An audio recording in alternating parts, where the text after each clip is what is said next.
Welcome to Research Technique series.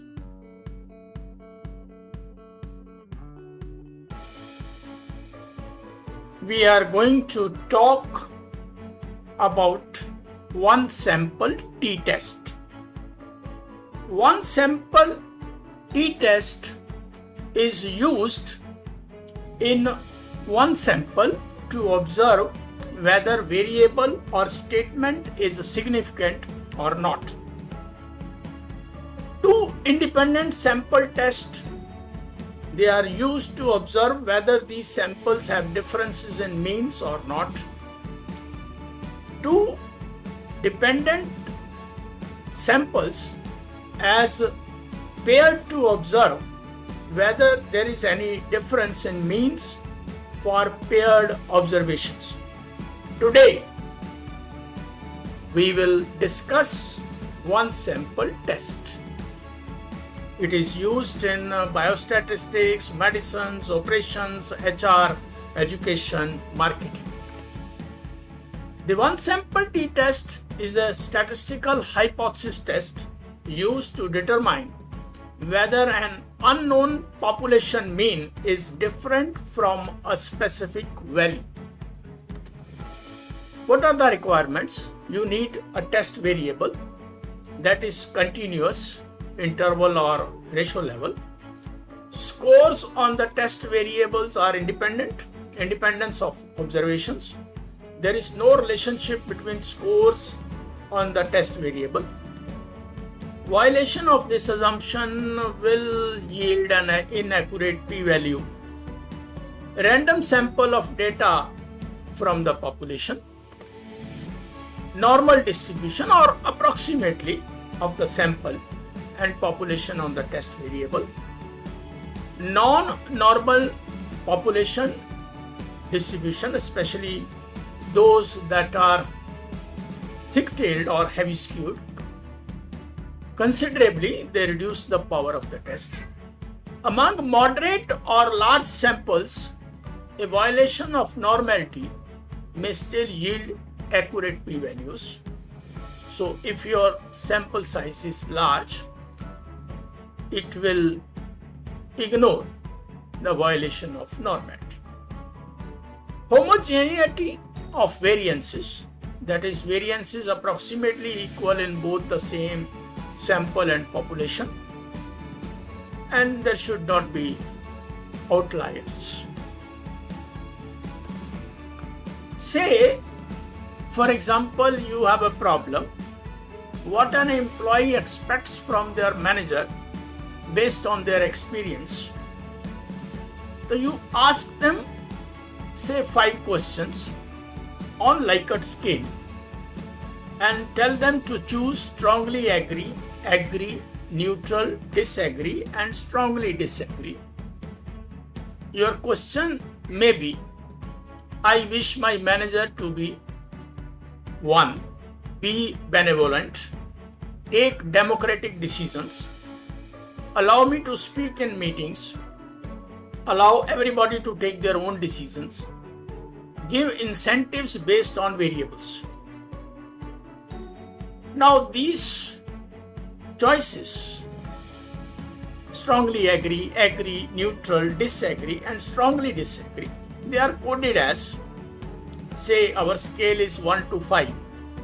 Strongly agree will be coded as 5, agree as 4, neutral as 3, disagree will be 2, and strongly disagree will be 1. Say our scale is from 1 to 5.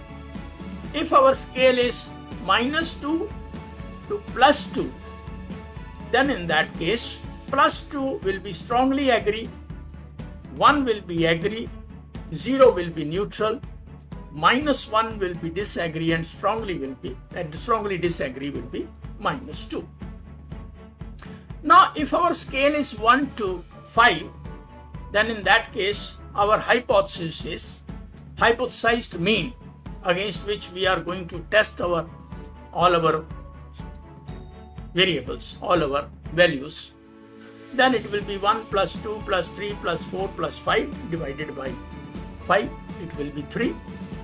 If it is -2 to plus 2, then our hypothesized mean will be 0.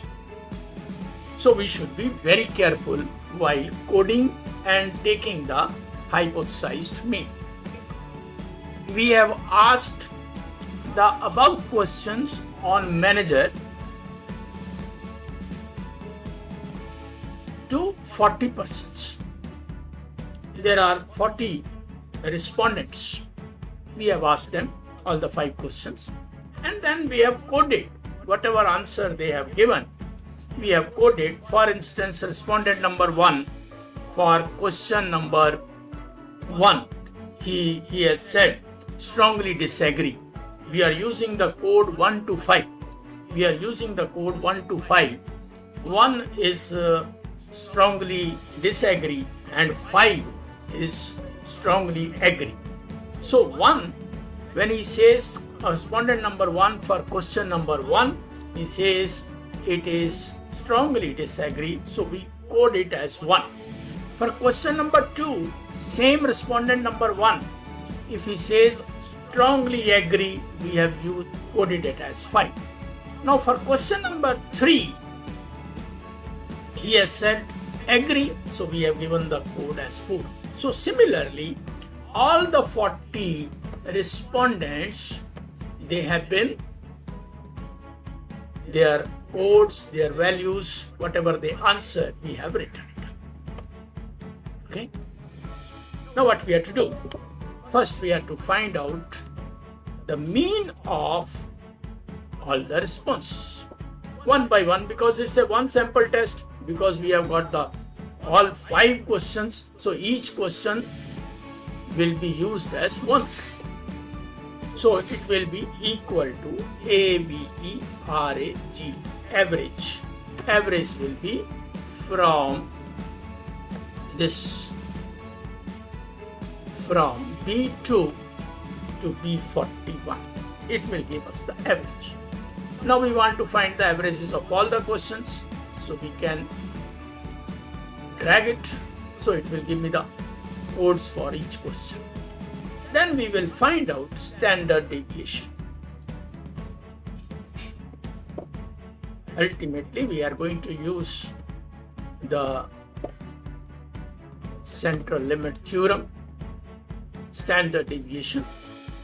Standard deviation, in short, we can also use it as SD, we can also use as sigma, equal to STDEVA. We will use this standard deviation for all this B2 to B41. Now, this will be standard deviation, and we will drag it. It will calculate the standard deviations of all. Now we will calculate the standard error, because we are using sample, so we will use standard error. The formula for standard error is standard deviation divided by under root n. So it will be standard deviation divided by under root n. Now we don't know what is our count, say, but we know here 40. Suppose that's a large sample, so we can count. How we can count? We can count these numbers. We can count these numbers, so it will give me the count. Otherwise, you can simply write down 40, because you know here you have taken the sample as 40. So you can take it as sample as 40 and raise to power, because you are going to take it as square root 0.5, 0.15 as standard error. This is standard deviation divided by under root n, where we have counted it, as used counting. We will drag it. Okay. Now we will calculate our t-stat. We can calculate our t-stat. Now when we calculate t-stat, the formula is x minus mu upon standard error. So what is our x? X is which we have calculated. And what is our mean? Hypothesized mean. Hypothesized mean is 3 because divided by standard error. So this will give me the t-stat. Now we drag it, it will give me the t-stat for each. Now we can, because our sample size is more than 30, we can use the Z table also. So we will see if at 95% confidence level, if t-stat is more than 1.96, I will write it here. So at 95% confidence level, at 95% confidence level,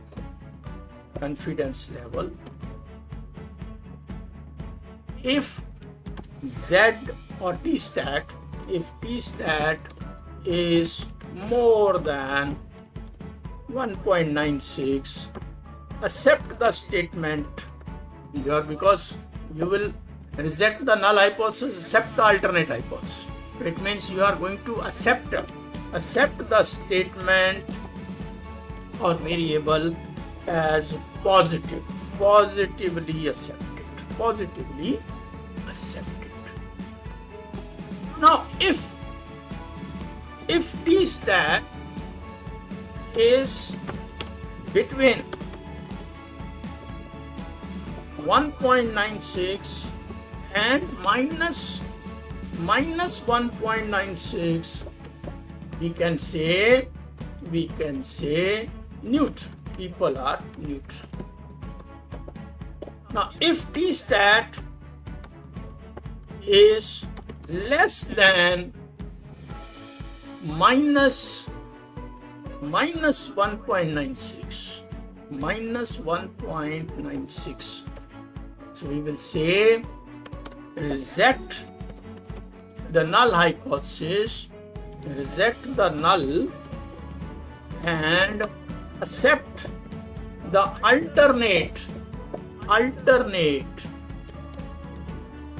alternative hypothesis,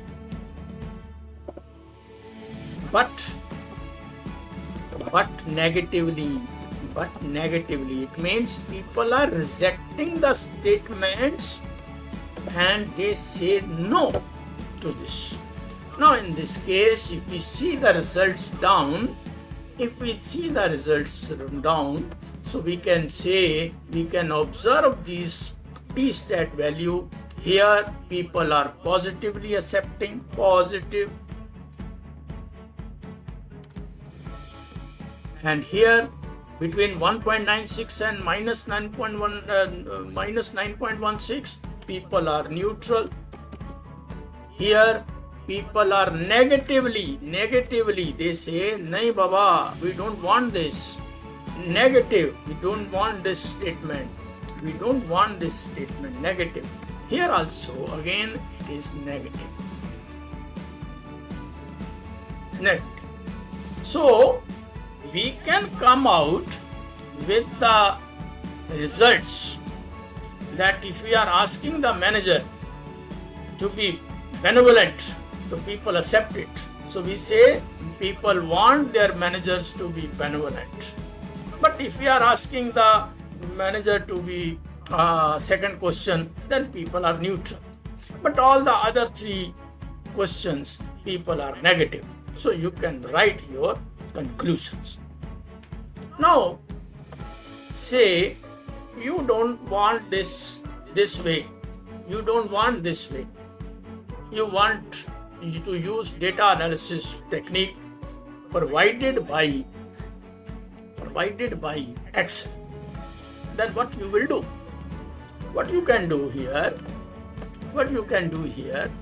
you will have to create another mean variable, hypothesized mean variable for 3.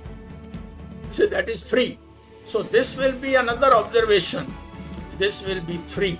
So you can use this as 3. So this will be your second variable with which you are going to compare each observation. Now we will go to data. We will go to data analysis. and we will select. Now this, because now this has become too simple, but our variances will be unequal. So we are going to use this as two sample test. In this case, first variable will be this one, against which we are going to compare our this is our first one, and for second we are going to take up these all three, because this is a two sample. Now this has become two sample, so this is 3. We are going to use this, and here hypothesized difference, because we don't want any difference, neutral will be 0. And output, we can take up the output here somewhere.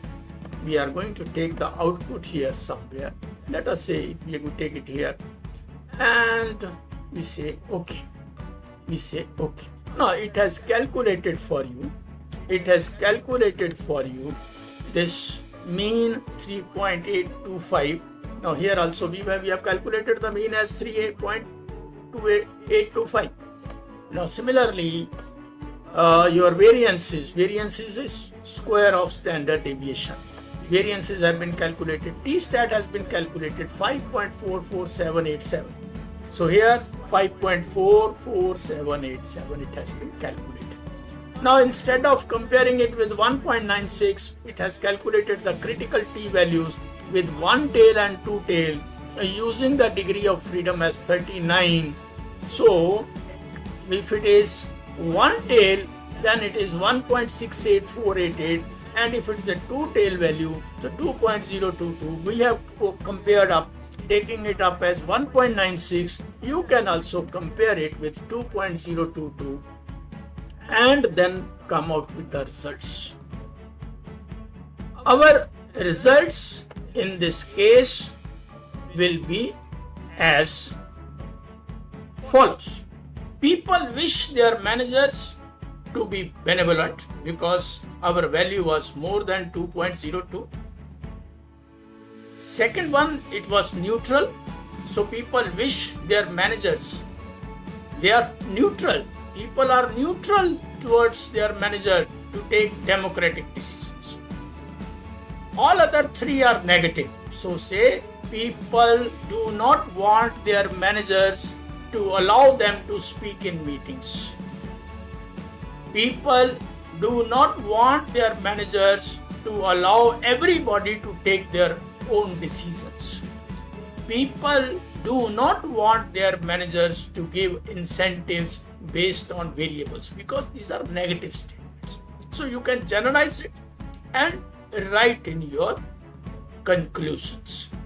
Usually there is a practice. In conclusions, we should write what is coming from our analysis. We should not write anything of his own. If you want to write anything of your own, you can write as your recommendations based on your findings. Recommendations should be written based on your findings. They should not be based on your whim and fancy.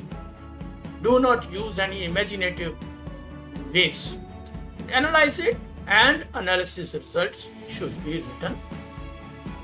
See, these results, they are up to so many decimals. Standard error is up to even 7-8 decimals. Standard deviation is up to 7-8 decimals. They do not look good. If you put the results in the Word document with so many decimals, they do not appear to be good. So what we can do, we can format these cells, with these cells up to 2 decimals, or up to 3 decimals. Now you copy these results in the Word document and in your main report, so they will look nice. So sometimes students use so many decimals. That is not a good point. Thank you.